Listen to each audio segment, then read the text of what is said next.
apakah hubungan antara ajaran Yesus dalam Markus 9 ayat 42 sampai 50 ini? Apakah Yesus sudah mengajarkan tadi itu ada kesatuan?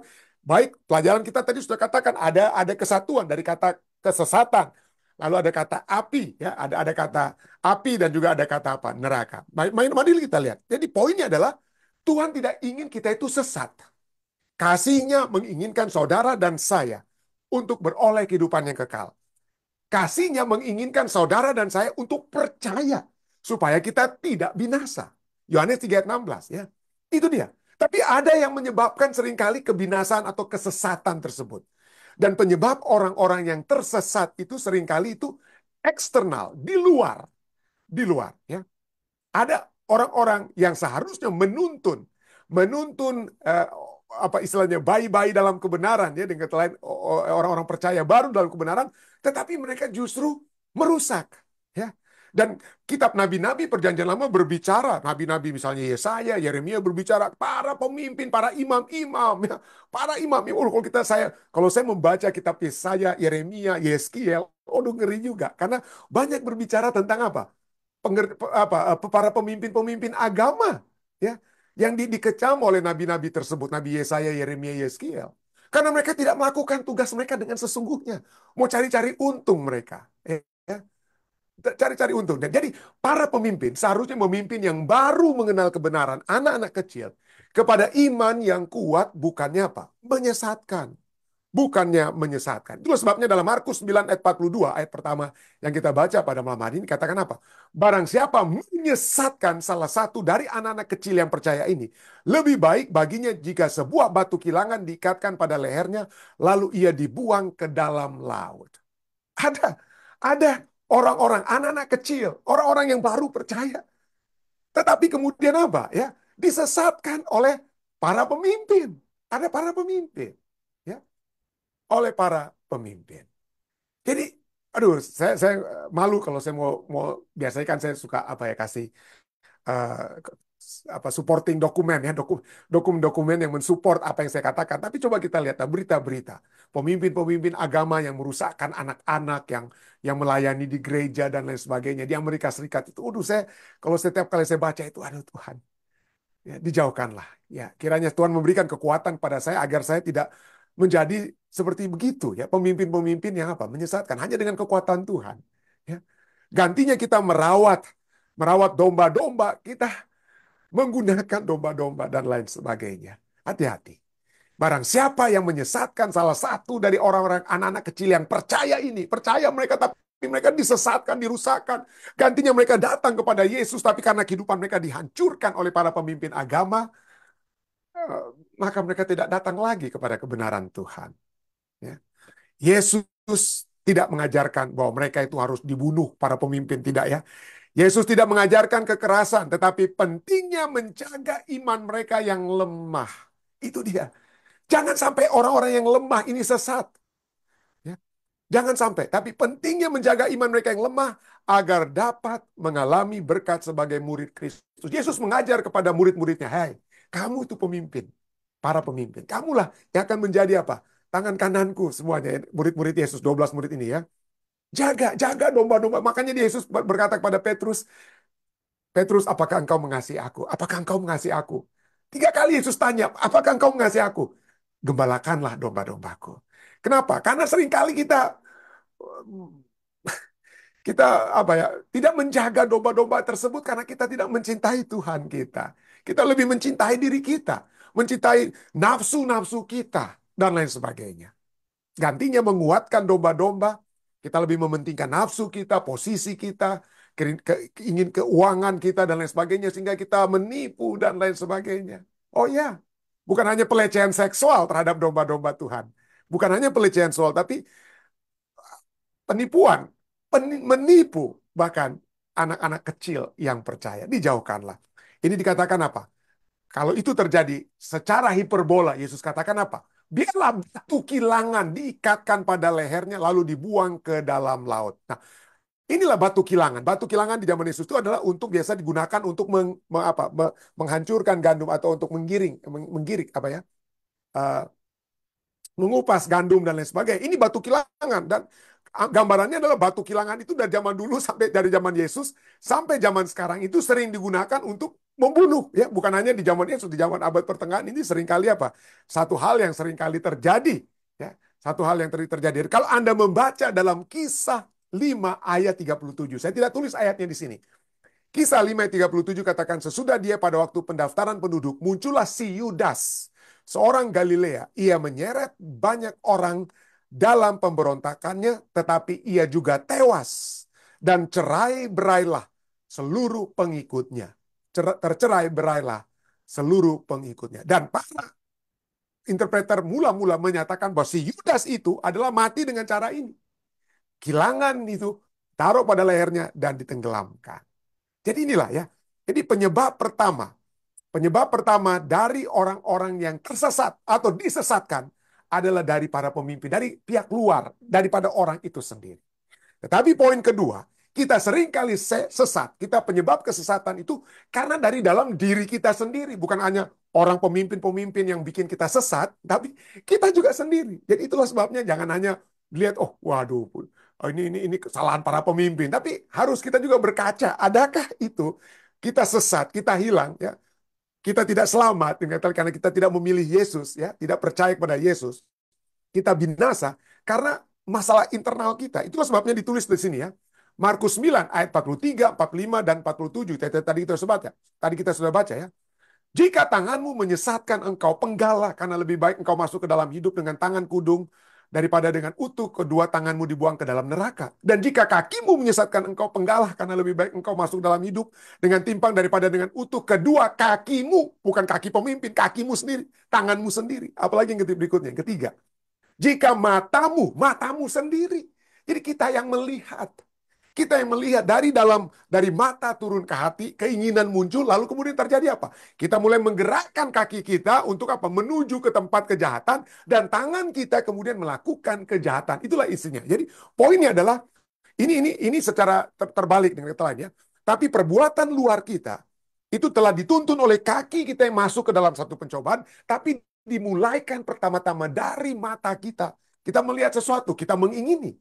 Ya, mengingini milik orang lain, kita mengingini istri atau apa, suami dan lain sebagainya. Mulai dari mata. Mulai dari mata, lalu kemudian cari kesempatan. Kaki yang menggerakkan kita. Kaki menggerakkan kita masuk ke dalam pencobaan. Ya. Lalu tangan kita berbuat. Jadi istilahnya tangan itu adalah manifestasi dari apa yang mulai dari mata. Yang kemudian kaki menuntun kepada pencobaan, lalu tangan yang melakukan dosa tersebut. Ya. Itulah internal. Nah itu dimulaikan dari mana? Mata. Jadi jika matamu menyesatkan engkau, cungkilah, karena lebih baik engkau masuk dalam kerajaan Allah dengan bermata satu daripada bermata dua dicampakkan ke dalam neraka. Kenapa mata ini? Kenapa? Karena inilah sering kita mendengar ya bahwa mata kita adalah jendela terhadap jiwa kita. Eyes are windows to the soul. Ya, mata. Dari mata turun ke hati, kita sering dengar ya. Dan dari penyelidikan menyatakan bagaimana mata itu sangat spesial. Jadi hati-hati, makanya kita ada lagu. Awas mata yang selalu melihat, jangan suka lihat barang jahat. Jadi itulah lagu ya. Lagu kenapa? Karena dari mata turun ke ya, mata itu, waduh, pendidikan demi pendidikan menyebutkan ya, bagaimana mata itu adalah apa ya? Memberikan satu banyak hal. Ya, mata itu memberikan, bukan hanya itu kita bisa berkomunikasi dengan mata ya, dengan mata kita bisa menyatakan ketidaksetujuan kita dengan mata kita atau kesetujuan kita berkomunikasi ya dan lain sebagainya. Tetapi salah satu hal yang kita lihat adalah bahwa mata itu dapat membawa kita untuk melakukan hal yang baik atau hal yang buruk. Dengan mata kita bisa melihat orang yang memerlukan kekuatan firman Tuhan atau memerlukan kasih Tuhan, maka kita bisa melihat dan membawa orang kepada keselamatan. Tetapi dengan mata juga kita dapat membawa diri kita untuk kemudian berjalan dan bertindak dengan tangan melakukan kejahatan, melakukan kejahatan. Jadi itulah sebabnya penyebab penyebab kesehatan itu adalah masalah internal. Kenapa? Tangan, kaki, dan mata yang menyesatkan. Harus dipisahkan. Bukan mutilasi diri, bukan kita harus potong-potong, tetapi untuk menyatakan konsekuensi dosa yang mengerikan. Ya.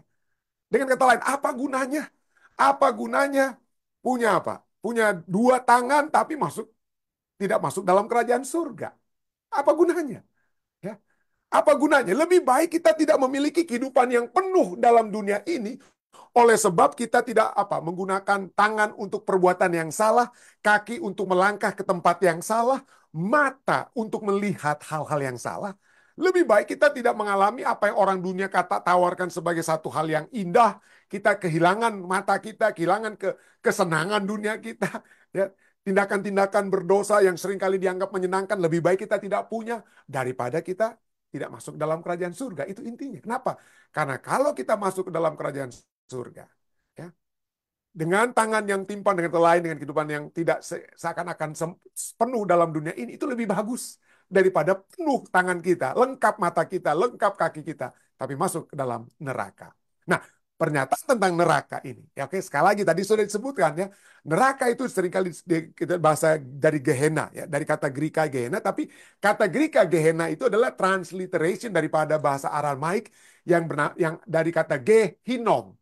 G itu adalah lembah Hinom, Hinom ya. Jadi lembah Hinom itu ada di Yerusalem, di Southwest, barat daya gitu ya. Southwest itu barat daya.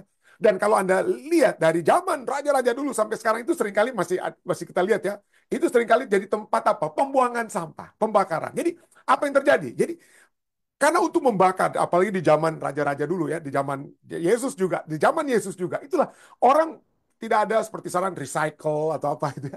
Jadi sampah itu dibuang di lembah Hinom ini. Nah, mula-mulanya kalau Anda lihat sejarah lembah Hinom ini dimulaikan sebagai tempat pembakaran eh, pembakaran pada para dewa-dewi kafir yang dilakukan oleh raja-raja Yahudi sekalipun ya. Mereka ikut ya. Jadi pembakaran anak mereka itu di lembah Hinom. Tapi kemudian setelah di zaman Yesus itu hanya menjadi tempat pembakaran sampah. Jadi apa yang terjadi tempat pembakaran sampah ya?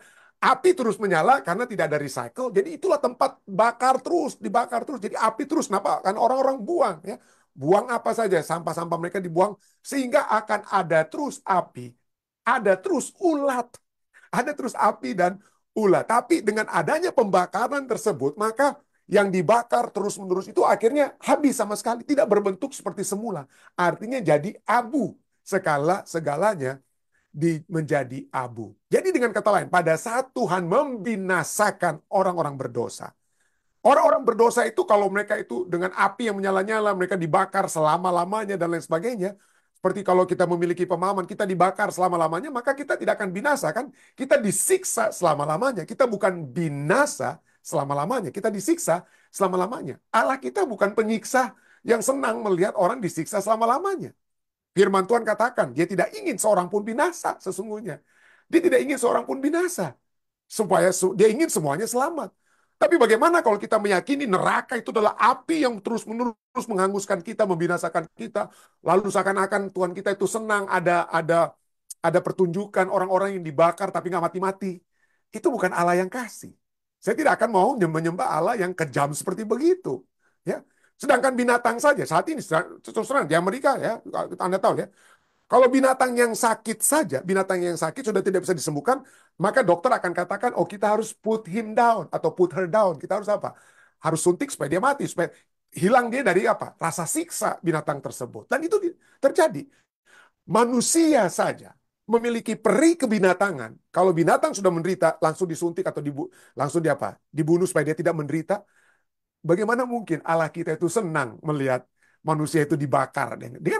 Jadi bukan demikian Allah kita. Itulah sebabnya pada saat kita mencoba untuk melihat firman Tuhan, mari kita lihat konteks secara keseluruhan. Mari kita lihat bahwa the truth is that the destroying is brief, but the destruction is eternal. Artinya penghancuran, proses penghancuran, dibakarnya itu api yang turun itu apa?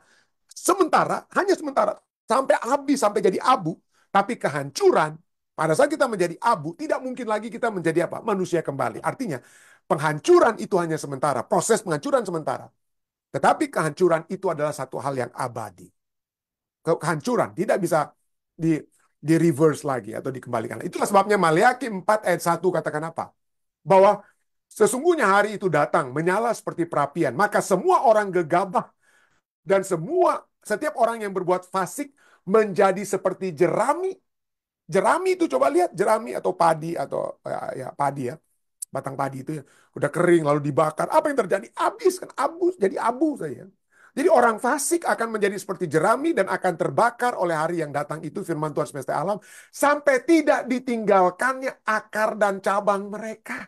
Kalau saudara dan saya itu orang percaya, kalau kita pikir ayat apa salah memahami firman Tuhan, kita pikir kita dibakar selama-lamanya, menderita selama-lamanya. Berarti akar dan cabang kita, dengan kata lain, akar dan cabang kita itu masih ada, masih ada. Tapi ini tidak. Kita bagaikan jerami kalau kita orang yang jahat, dibakar, habis, habis, tidak berbekas. Tidak ada lagi akar dan cabangnya, tidak bisa lagi berpikir dan lain sebagainya. Tuhan kita tidak tidak suka tidak suka untuk bakar orang begitu. Waktu lalu saya sempat melihat apa ya video, tapi aduh saya cuma satu kali itu saya menyesal saya lihat videonya. Video waktu waktu ISIS masih banyak di Timur Tengah ya. Waktu ISIS masih banyak di Irak dan lain sebagainya, mereka bakar. Ada orang yang dibakar, orang dimasuk dalam saya mohon maaf kalau saya gambar, tapi dimasukkan dalam kerangkeng begitu lalu dibakar. Aduh, ngeri sekali, berteriak-teriak orang tersebut sampai kulit-kulitnya meleleh. Apa Allah kita itu suka begitu ya untuk selama-lamanya ya. Dan kita dalam kerajaan surga kita lihat orang-orang yang terbakar selama-lamanya begitu. Bukan kita. Tapi ini firman Tuhan cukup jelas katakan kita seperti jerami. Tong, akar dan cabang kita tidak akan ada lagi.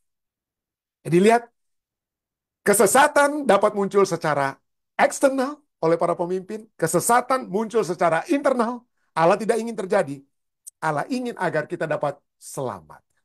Allah ingin agar saudara dan saya menerima kebenaran. Dan kepada murid-muridnya ini, Yesus sudah amarkan, ya, hati-hati. Jangan menjadi pemimpin yang menyesatkan. Hati-hati. Jangan kamu sendiri memiliki apa?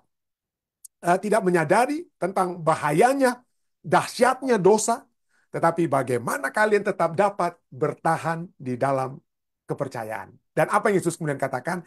Inilah bahwa kekuatan keselamatan yang Yesus telah berikan pada saat kita menerima Dia. Kekuatan keselamatan itu adalah suatu hal yang internal dan eksternal. Oke. Yang dari dalam dan dari luar. Markus 9 ayat 49 dan 50. Karena setiap orang akan digarami dengan api. Setiap kita akan memiliki garam. Injil ya dengan lain. Garam memang baik. Injil tersebut ya dengan telanya. Kabaran tentang Yesus Kristus ya. Semua orang akan digarami dengan api, dengan kata lain. Injil yang akan membakar untuk melihat kesombongan dalam diri kita. Hal-hal yang harus dihilangkan dalam diri kita, itu maksudnya ya. Ayat 50, garam memang baik. Tetapi jika garam menjadi hambar, jika firman Tuhan itu menjadi hambar, dengan apakah kamu mengasinkannya? Hendaklah kamu selalu mempunyai garam dalam hidupmu. Dan selalu hidup berdamai yang seorang dengan yang lain. Jadi haruslah kita memiliki firman Tuhan ya dalam kehidupan kita. Menjaga garam kebenaran itu ada dalam diri kita. Dan pada saat kita memiliki kebenaran firman Tuhan dalam kehidupan kita, dalam internalnya kita, maka itu akan muncul secara eksternal. Kita akan memiliki satu hubungan yang baik dengan sesama. Itu akan ada manifestasi. Manifestasi kebenaran itu kita menjangkau orang lain dalam kebenaran, kita berdamai dengan orang lain, kita memiliki hubungan yang lebih baik dengan orang lain. Pertanyaan terakhir, bagaimana supaya garam itu ada terus dalam kehidupan kita? Kembali kepada pentingnya melihat itu ya, internal itu. Apa yang saudara dan saya lihat? Ya, apa yang saudara dan saya lihat? Adakah kita melihat keduniawian? Pada saat Yohanes melihat Yesus Kristus, ya, Yohanes melihat Yesus Kristus datang padanya, apa yang dia katakan? Inilah anak domba Allah. Itu saja tidak. Dia mau lihatlah, lihatlah anak domba Allah yang menghapus dosa dunia. Kalau saudara dan saya ingin terus memiliki garam dunia dalam kehidupan kita, harus kita setiap hari melihat Yesus Kristus, melihat anak domba Allah, memiliki Yesus, firman-Nya selalu baru setiap hari, yang menjadikan di kehidupan kita garam yang tidak akan pernah menjadi hambar. Lihatlah anak domba Allah. Saya bawa ini dalam nama Yesus.